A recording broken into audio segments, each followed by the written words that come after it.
today. When I first heard about this First in the Nation kind of program, my immediate thought was, how do we make sure that there's a connection between Talbot County and this new department? In our role as the local management board for Talbot County, we are charged with coordinating services for children, youth, and families. And in my role, I wanted to make sure that our community of partners was aware of this program for the families and clients that you work with, but also for you as nonprofits and government agencies to make sure you're aware that this is a program that may help you with your workforce development. Then to make sure we reached a wider audience, I reached out to my partner, Cassandra, so I'm going to turn the microphone over to her. Thank you, Nancy. Thank you, Nancy, and all that you do for the community. And wow, is it amazing to see all of our friends here today? And we're just delighted that you came out. I'm excited about this program because I'm really intrigued by the idea of civic innovation. We think about innovation when it comes to business, but we rarely apply those same principles to our citizens and to our communities and, of course, to our workforce. So we're all about seeking out the opportunities and sharing that information with our colleagues and friends. So thank you so much for being here today. And it's my real honor to introduce the Secretary of the Department of Service and Civic Innovation, Secretary Paul Montero. Now, I'm not going to read his bio, but I will tell you that his awesomeness extends from the White House to the State House, and we're just delighted he's here, and I'm going to ask him to give you a few comments. So welcome, Secretary Montero.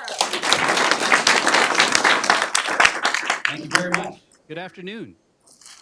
Oh, my gosh. Did you eat already? Good afternoon. Yeah. Great. Okay.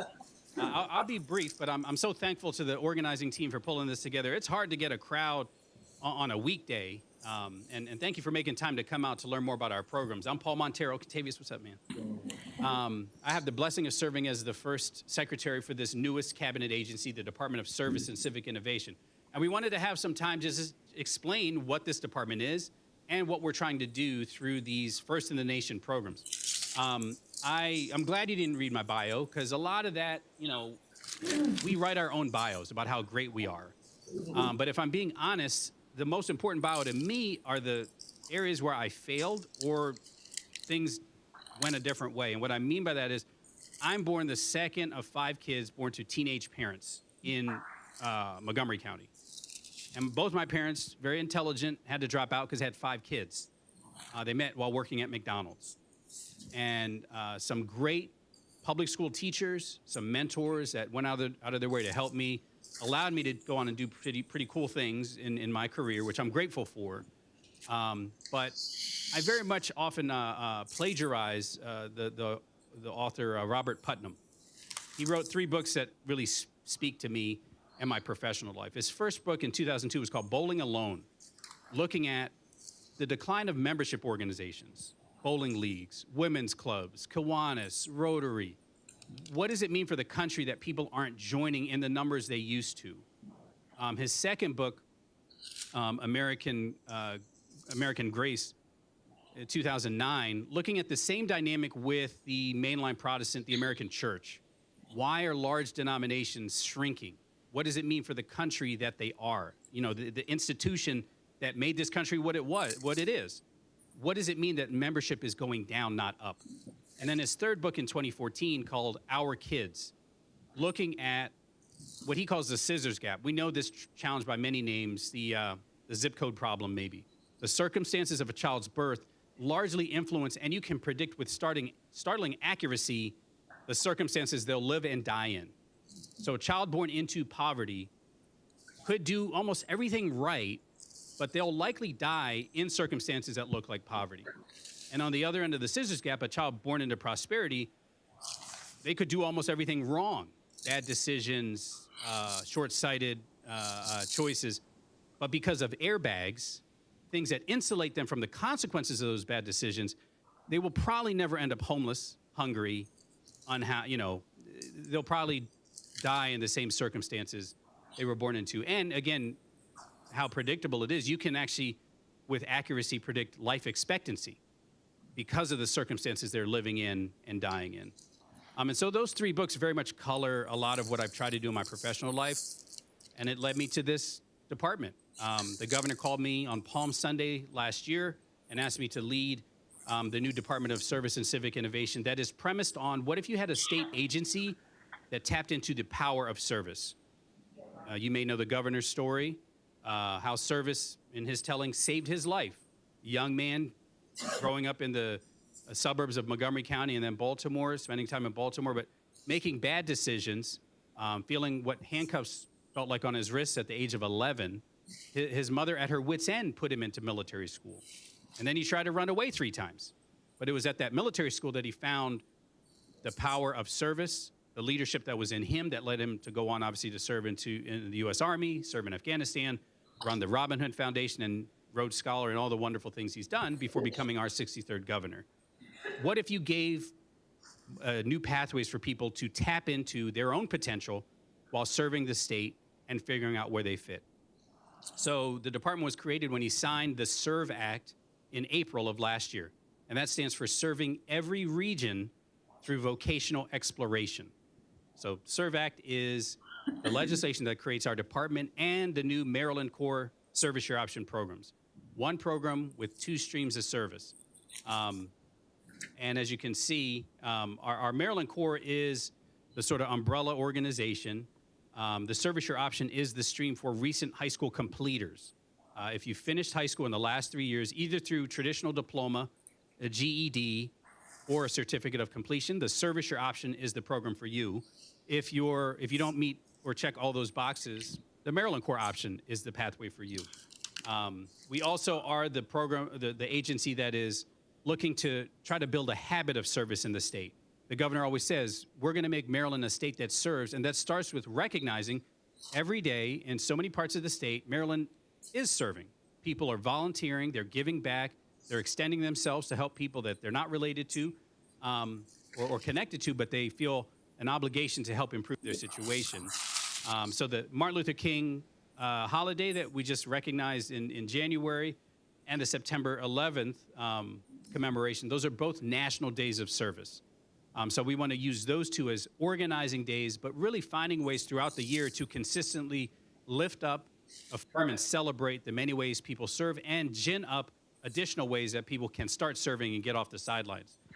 The Maryland Climate Corps is a response to, in the SERVE Act, there are some call-out areas. We are supposed to use these service programs to address some relevant needs in the state. As you have acute shortages in key sectors of the economy, climate is one of those call-out areas, given the effects of climate change and extreme weather. So we will focus on launching a discrete climate corps of 40 people that will launch this April, focused specifically on some facet of the climate crisis. But the SERVE Act is very much looking at how service can be a pathway to so many industries and sectors of the economy.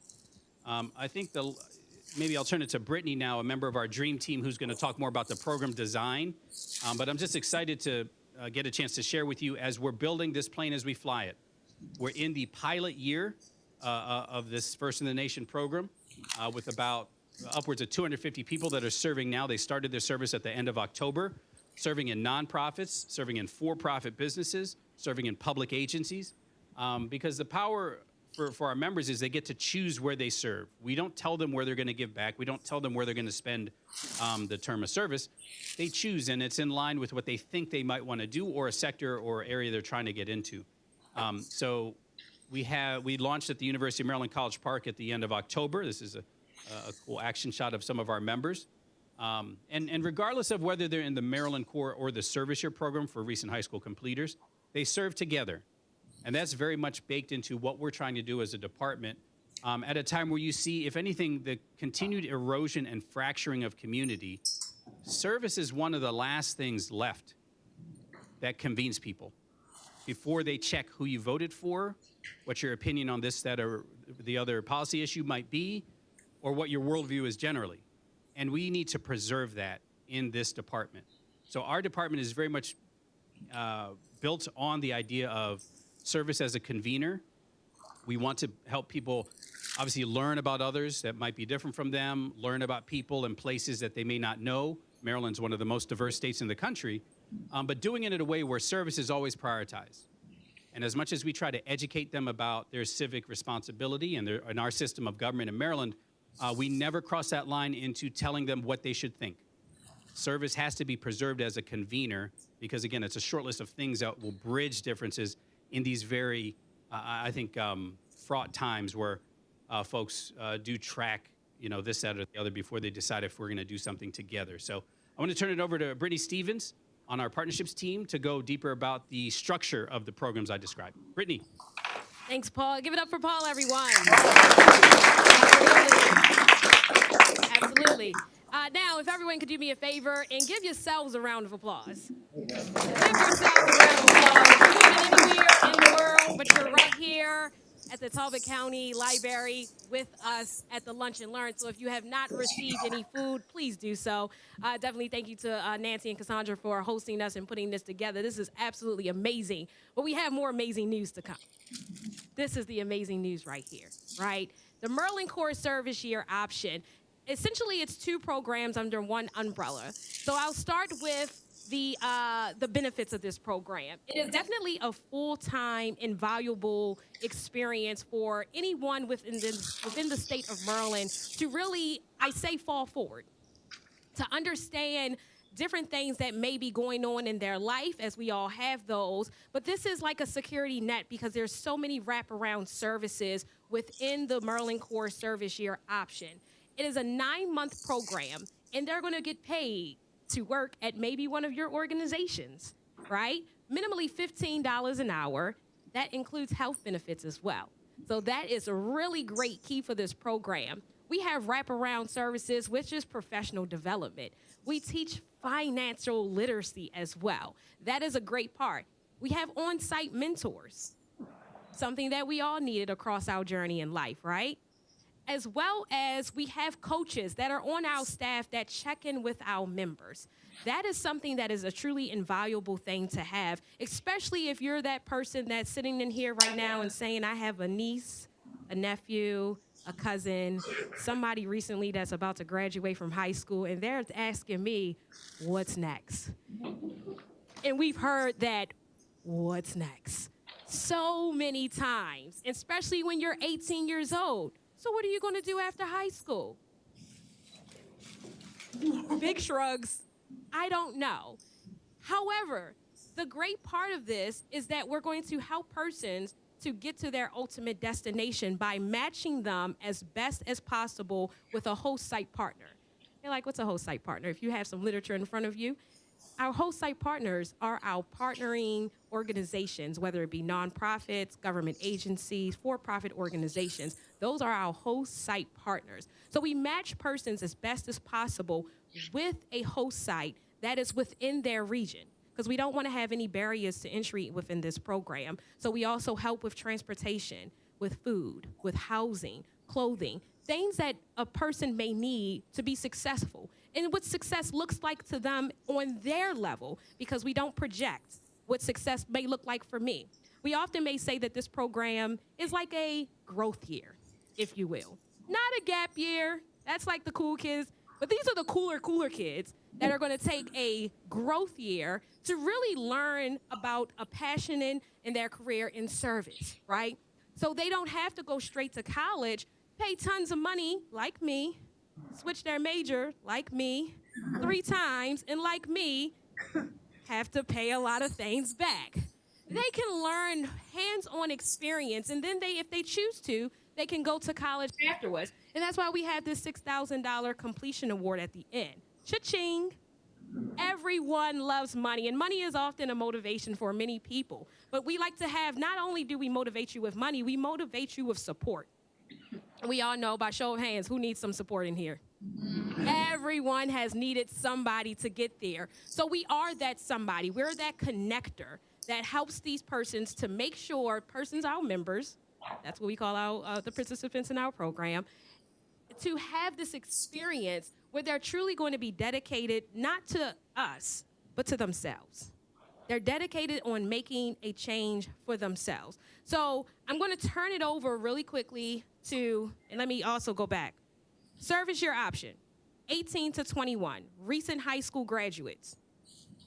Recent high school graduates, 18 to 21. The reason why I said that twice, because I know that you're thinking about somebody in your mind right now.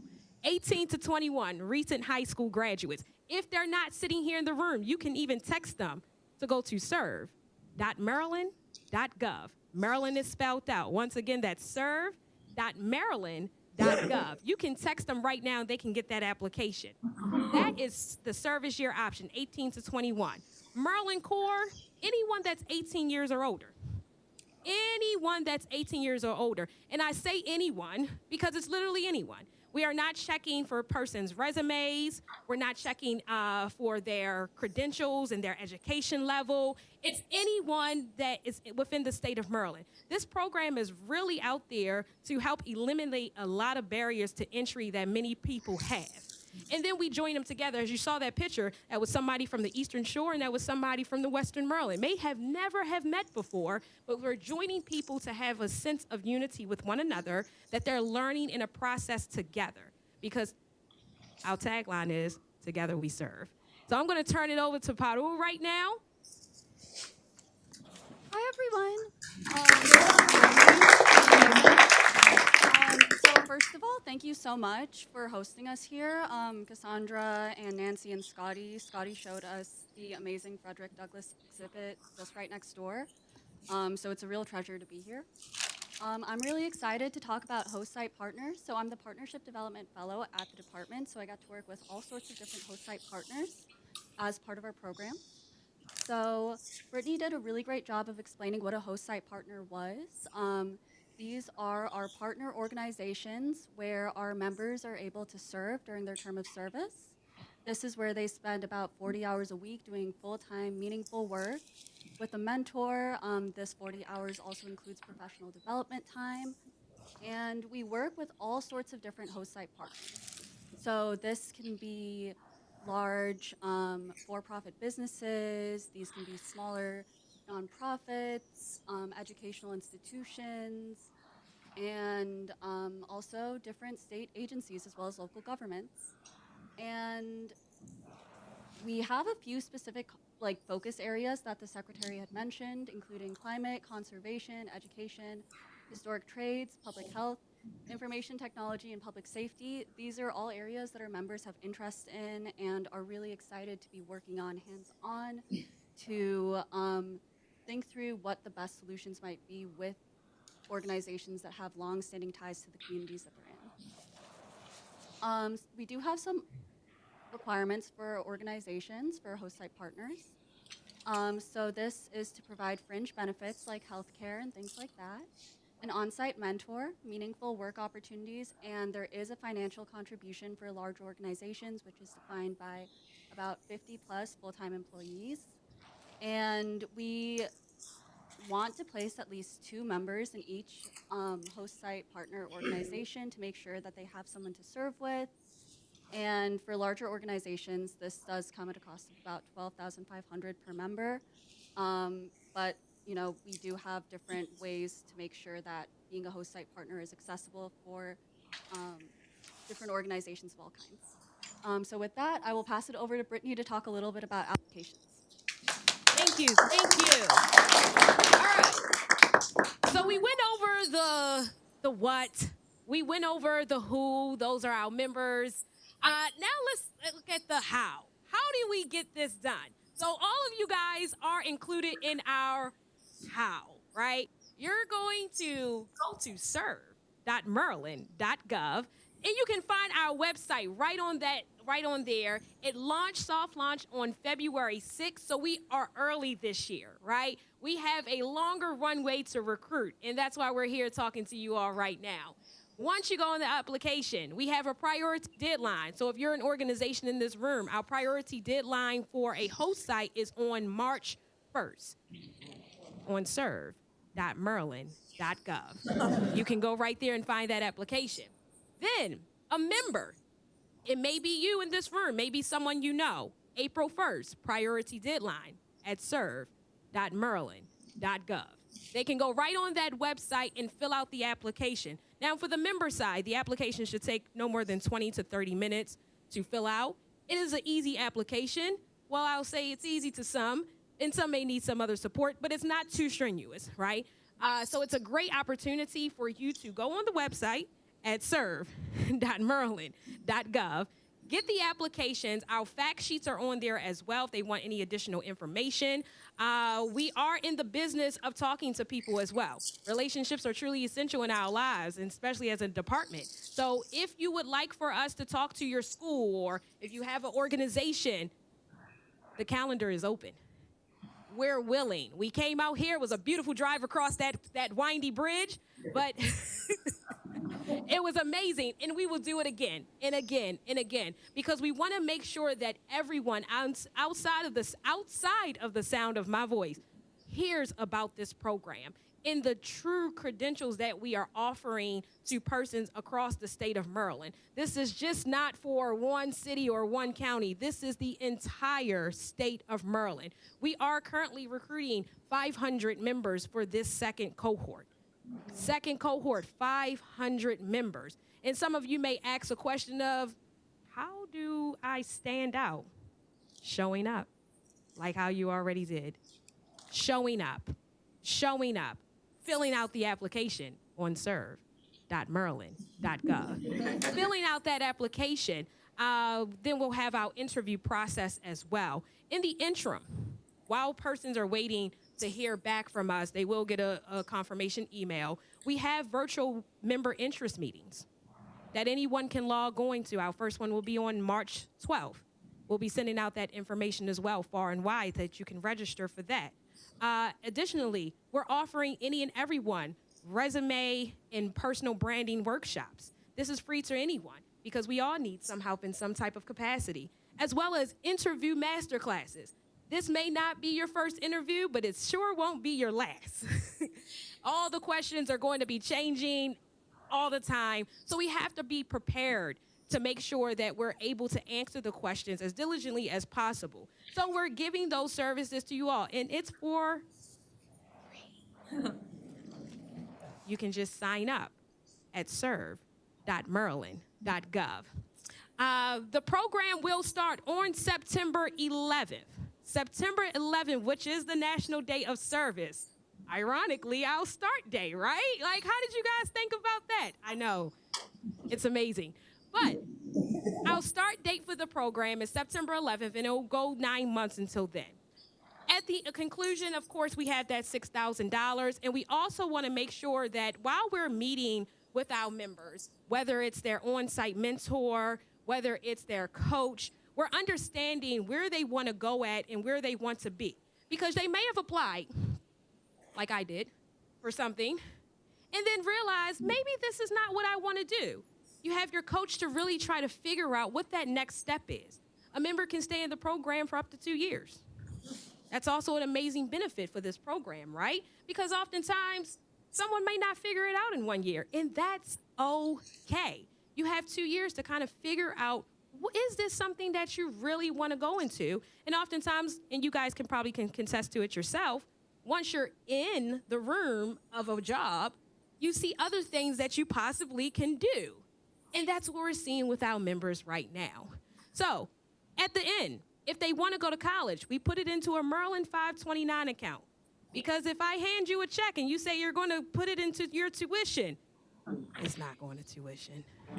So the Maryland 529 account is where it goes. However, if you want to be an entrepreneur, if you want to finish out in your career in another facet, that $6,000 goes to you as well. We also have certifications as well. That is amazing. That members, I keep saying persons because we call them members, so I'm trying to be like, make sure everybody knows the lingo. But members can also benefit from that as well. So an invaluable program. Thank you all for coming out. I'm now going to turn it over to our amazing Chief of Staff, Miss Tess. Give it up. Great. Round of applause. All right, great. So this is the question and answer part of the session. So who has a question? Anyone? All right. Right here in the front. How many host sites do you currently have signed up? Right now for this currently we have over... What was the question? Oh, sorry. Her question was, how many host sites do we currently have for this year? We have over 100 for this year. Obviously, next year, as we grow, we'll have to grow the number of host sites for next year. Do you know how many on the Eastern Shore? I guess that depends on what you consider the Eastern Shore, but we're happy to get you the information on who's currently at the Eastern Shore. Question? Yes. Yes. Do you have to reapply every year as a host site? You do, yes. If you haven't graduated yet, but you are 18, are you eligible to apply for the next year? All right. So the question is if you are 18 but haven't graduated yet, you have to be 18 by September 11th to be in the program. That being said, you do not need to. You need to be a graduate of high school to be in the service year option program. Maryland Corps is anyone over 18. Right. These are easy ones, guys. Anything more challenging? All right. In the back. I just have a question about the apprenticeship piece, and that might want to be done offline because we have an apprenticeship program, but it's a 2-year program, and this is only for a year. And the whole thing with the 2 members in one place, the apprenticeship is one-on-one, not 2-on-1. So Great. Yes. So that is a great conversation to have with our partnership team. Brittany is a member of our partnership team, and she can facilitate a conversation with our partnerships lead about how you would do that. All right. Yes. So I'm over here. Hi. 2 questions. One, do you need to have in the partner, do you need to have, does it need to be on the same site, or could it be like Talbot County government partnering with the library? That's a great close proximity. Yeah, so we have some really great partners in local government that are doing some of that work already. For example, Anne Arundel County government has several members, and they have different members serving at different spots. So you can think about who you want to partner with, particularly in local governments where there's less capacity for hosting. Again, that's a great conversation to have with Brittany and her team. They can talk to you about, if you have any questions about when you're filling out your application, they can talk you through it and the best way to do that. Right over here. Yes. Hi. My question is, I have 2 questions. They're related. After the 2 years, is there a plan to follow up, stay in touch with the kids who have graduated from the program? Yeah, I'm going to hand that over to the secretary to talk a little bit about what our hopes and dreams are for participants after they finish the program. Absolutely. It's a great question because as much as we brag this is a first in the nation program, it's not really innovative to take a bunch of public money and just do this. The innovative piece is what happens to these people for having done this program. So as there should be, there's a third-party evaluation baked into this. We have to report to the General Assembly in 2028. So they did this year of service, or 2 years maybe. What happened to them? Where are they? So for that reason alone, we are definitely planning on keeping in touch, as it were, with all of our alumni.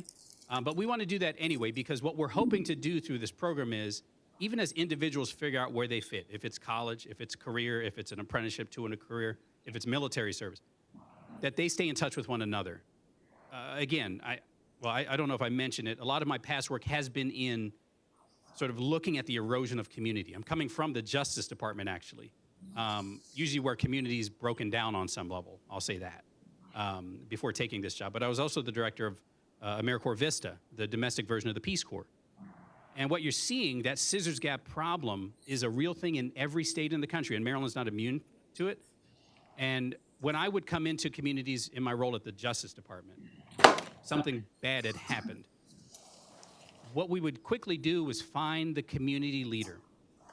And that was often a member of the clergy, an elected official, but more increasingly, it was someone who didn't have a title, but was the community connector. Barber, Boys and Girls Club, ED, someone who just folks look to for. And so we're trying to find those people and hopefully recruit them into this program. So whatever they do, whatever their title may be, they're the ones that folks are looking to build up their local community. And that's to the point about our application being very concise. We're not asking Encyclopedia Brown questions. We want to have a diverse cohort of people. We want some valedictorians. We want some GED folks. We want some folks in the middle. What we're really looking at is how will you use this experience to benefit your broader community? That's probably the most important thing we're looking for, because we're trying to develop a civic cohort of people over the long term. Thank you. Thank you, Secretary. All right. For Brittany, the courses you spoke about that are on serve.maryland.gov, are they accessible to anyone or just applicants? Yes. Our resume workshop, our resume, personal branding, and interview workshop, that is accessible to any and everyone. Now, when we have our professional developments and our financial literacy for our programs, that's for our members. And the beautiful thing about those programs, they can be done on site with the host site partner. We also have an organization that we work with that does virtual professional development. And we also do convenings. Just yesterday, we were at Chesapeake College. So just right up the block, like, was that 15 minutes up the road? And many of our members that serve in the Eastern Shore and also in Southern Maryland, convened there. We have broken the state of Maryland down into different regions. And so we take our members, and when I say take, we bus, Lyft, Uber. We don't want to make sure transportation is a barrier for anybody. And they gather together to receive these professional development trainings. Now, a lot of them are on college campuses. Why? Because many of our members may want to go to college and may not have had the opportunity to visit either that community college, state college, or university, right? And so we expose in that presence as well. We all know, once one person in the family is exposed, it's a ripple effect. It's a ripple effect. So for that, the answer is yes. All right. The question, Nancy. So on the discussion of host sites, there was a reference to large organizations or organizations with employees of 50 or more. So many of our community partners here on the shore would be smaller organizations. Can we hear a little more about the benefits the assistance that might be available to those smaller organizations so there's not a barrier to being a host site? Absolutely. You want to take this one? I'll start, but the partnerships team can, because what we're trying to do is, I think everyone's tracking the structural deficit in the state, right? Mm-hmm. How do we stretch our precious general funds as far as they can go? And we're in a pilot year now where we want every employer to have skin in the game. And the bright line we used was large employers, because we had to build this. We got started in April. We had to launch by October. So 180 days to build this thing. And the employers came to the table willing to pay at least the $6,000 completion award, the large employers. We will continually increase that amount to preserve the ability of smaller employers to stay at the table, who say, I would take some of these folks at my company or nonprofit, but I can't afford to pay. And so the investment that the department's going to make will be stretching those general funds to preserve the ability of folks who are under the threshold to participate. So a smaller organization might apply for a grant to cover those funds? No, we engage in some degree of means testing and looking at the size and resource level of the employer, because you can have large employers that are under-resourced.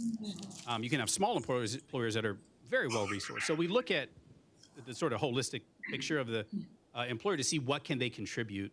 But we do, in some cases, cover the stipends for the members for smaller, under-resourced employers that are in line with our priority areas. And the ones that were listed here are not exclusive, but those are the ones called out in our legislation. So we have to be mindful of them.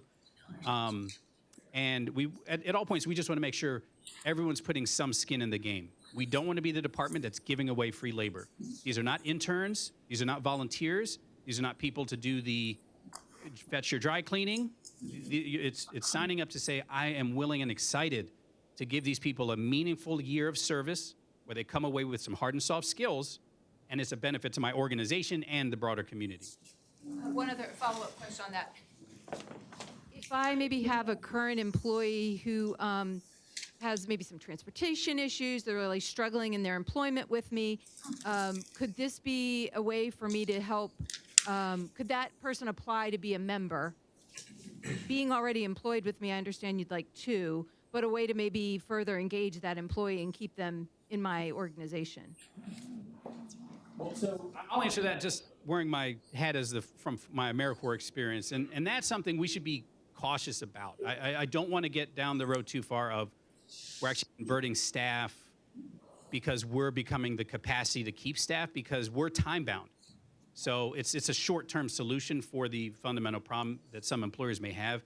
That being said, I know in the first cycle where we had to launch in 6 months, some of the best recruitment came from folks that were employers that said, you know, I know somebody who they volunteer here in the winter, or I know they graduated high school and they're not doing anything right now, but they love the mission of this organization. I'm going to tap them in as a Maryland Corps Service Year Option member. So case by case as we build this, not ruling that out. I'm just saying we should think about it's still a pretty time-bound solution. It's a workaround. Yep. Great.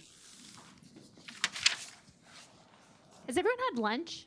The food looks very good. If you haven't had lunch, do not hesitate to stand up and grab food. At any point, you will not distract us. Here you go. Sure. Thank you. Nancy, that was a great question. It led me to think about another question, which is what is the vetting process like to ensure that it's a good match between the member and the host site, setting people up for success? Are you talking about vetting of the host site partners? Both. Okay, Secretary Monteiro, do you want to start with that one? We go through a matching process. These are not individuals we say, hey, here's your person.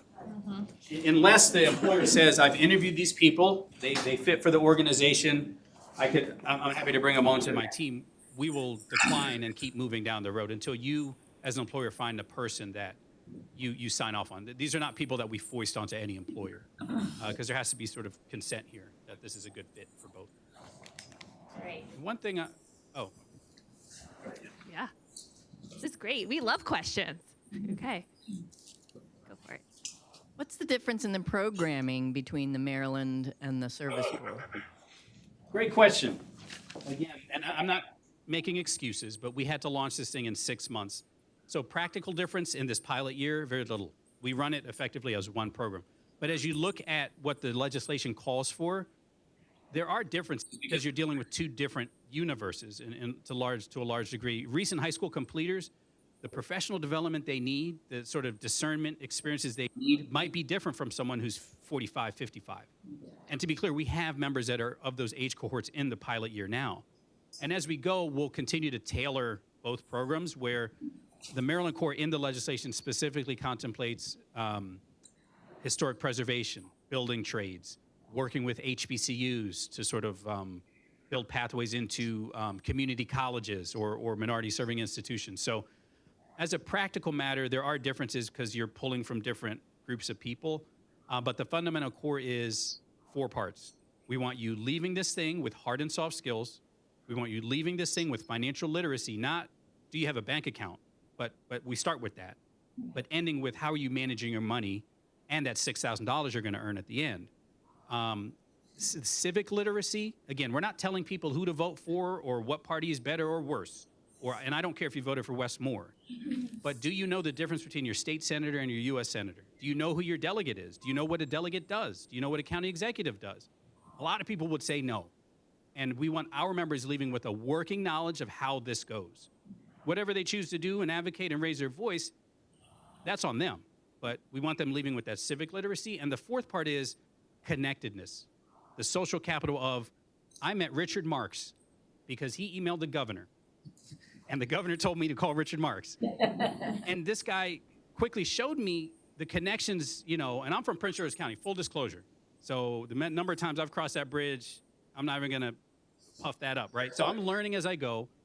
But meeting community members, they're introducing me to community and giving each of our members, whether they're Service Year Option or Maryland Corps, even if it's 2 to 3 responsible adults that they didn't know before, that'll walk with them when they leave. Like, hey, you're going to look at my resume, or you're going to tell me about the job that's not posted anywhere, but I'm looking.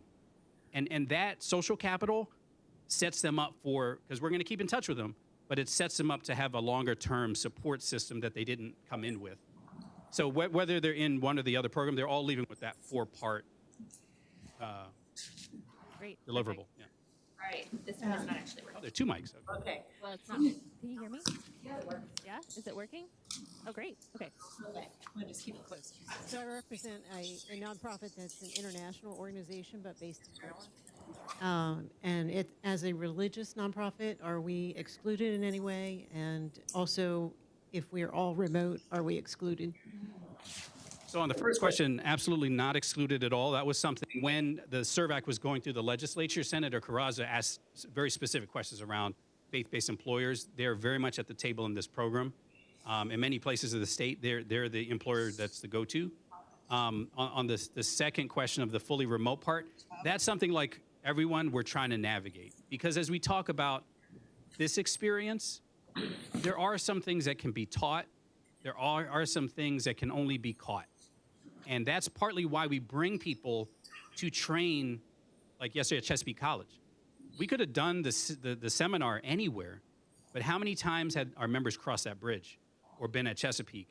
And we want them to have these experiences of, this is Maryland too. You might be from Baltimore, but this is Maryland too, and you're meeting some of the people and places that make it Maryland. I can't wait to bring them out here, like Frederick Douglass's hometown. Like, so, but, you know, just making the connections by bringing people in real life. So Not excluded yet. not even yet, because again, a lot of employers, they're hybrid now, even in the pilot cohort, right? So we have employers at this very moment that are mostly remote. I'm just saying, I'm looking at how do we maximize the FaceTime, not phone FaceTime, but like in-person FaceTime that people get, because I think a lot of the stickiness of service that the governor talks about and the lived experience of, like, I'm from Prince George's County and I just graduated high school, but she is from Garrett and is retired. But we did this year together. Like, that stickiness is